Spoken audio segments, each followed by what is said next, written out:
पुणे में राहुल गांधी का कार्यक्रम और उस कार्यक्रम से आई तस्वीरों को आप सबने जरूर देखा होगा। और उस कार्यक्रम में कैसे राहुल गांधी मनुस्मृति का हवाला देकर हिंदुओं को कटघरे में खड़ा कर रहे थे और सनातनियों की संस्कृति पर कुठाराघात कर रहे थे, ये सब आपने भलीभांति सुना और समझा होगा।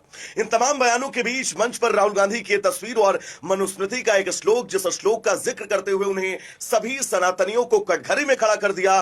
तो आज मैं राहुल गांधी समेत उन तमाम लोगों को सनातन स्त्रियों के प्रति क्या कुछ कहता है, अगर इसका मैं आपसे जिक्र करूं तो सबसे पहले शिवस्तुति, और शिवस्तुति में हम कहते हैं कि कर्पूर गौरम करुणावतारम संसार सारम भुजगेंद्र हारम सदा वसंतम हृदयारविंदे भवम भवानी सहितम नमामि। यानी कि हम शिव जी की आराधना भी इस रूप में करते हैं कि शिव हमारे हृदय में विराजमान हो माता पार्वती के साथ। अगर राम जी के परिप्रेक्ष्य में राम जी की स्तुति देखें तो नीलांबुज कोमलांगम सीता समारोपित वाम भागम पाड़ो महासाय रुचारुचापम नमामि रामम रघुवंशनाथम। राम जी को भी अगर हम नमस्कार करते हैं तो उनके बगल में कल्पना करते हैं कि उनकी बाएं तरफ माता सीता जी विराजमान हैं।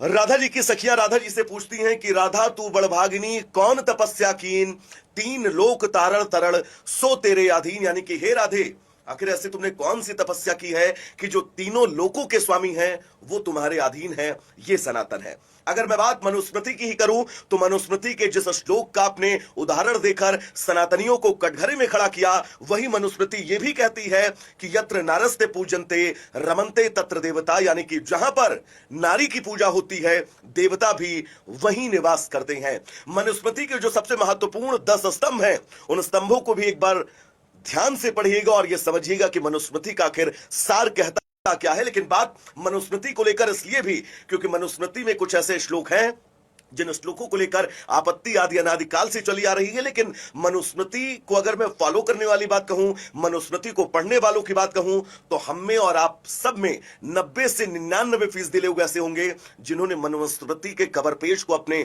हाथ में तक लेकर नहीं देखा होगा। लेकिन शिव स्तुति, राम स्तुति, कृष्ण स्तुति, श्री रामचरितमानस, भगवत गीता, इन सब का अनुसरण हर एक सनातनी करता है। और याद करिए, जब शिव जी माता सती जी के सती के शव को लेकर किस तरह से तीनों लोकों में वियोग कर रहे थे और सती के उस शव के साथ शिव की प्रतिज्ञा याद करिए जब राम जी माता सीता के अपहरण के बाद जंगलों में भटक रहे थे और ये पूछ रहे थे कि हे खग, हे मृग, हे मधुकर श्रेणी, तुम देखी सीता मृगनैनी। वो राम जो तीनों लोकों के स्वामी हैं, वो राम जिन्होंने तीनों लोकों पर विजय प्राप्त की, वो राम अपनी पत्नी सीता के वियोग में जंगलों में भटक रहे हैं, अपनी पत्नी सीता के वियोग में आंसू बहा रहे हैं। हर एक सनातनी जब सुबह सोकर उठता है तो कहता है कराग्रे वस्ते लक्ष्मी, यानी कि कर के सबसे ऊपर हिस्से में लक्ष्मी जी का वास होता है। कर मूले तो कर मध्य सरस्वती, इस कर के मिड में सरस्वती माता का वास होता है। और कर मूले तो गोविंदा, यानी कि मूल में गोविंद यानी विष्णु जी का वास होता है।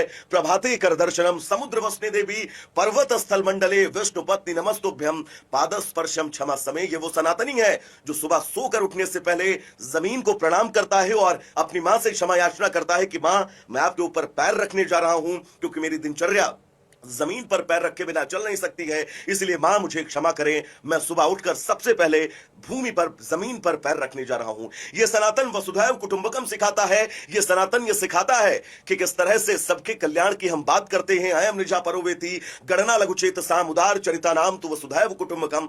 हम पूरे विश्व में शांति की बात करते हैं। और जिन सनातनियों को आप मनुस्मृति के एक श्लोक के सहारे कटघरे में खड़ा कर रहे हैं, बाकायदा आप अपने मंच पर एक फोटो जारी कर रहे हैं, उस पोस्टर में साफ तौर पर यह दिखाई दे रहा है कि सलाखों के पीछे हिंदू महिलाएं खड़ी हैं, तो यकीन मानिए ये आपके सो कॉल्ड और चुनावी हिंदुत्व को सिरे से दुनिया जमाने के सामने उजागर कर रहा है। और ये बता रहा है कि सनातनियों के सिर्फ वीक पॉइंट को पकड़कर जनता के सामने लाना, जिसके पीछे का मकसद सिर्फ और सिर्फ ये है कि आप वोट बैंक की राजनीति करना चाहते हैं सनातन के नाम।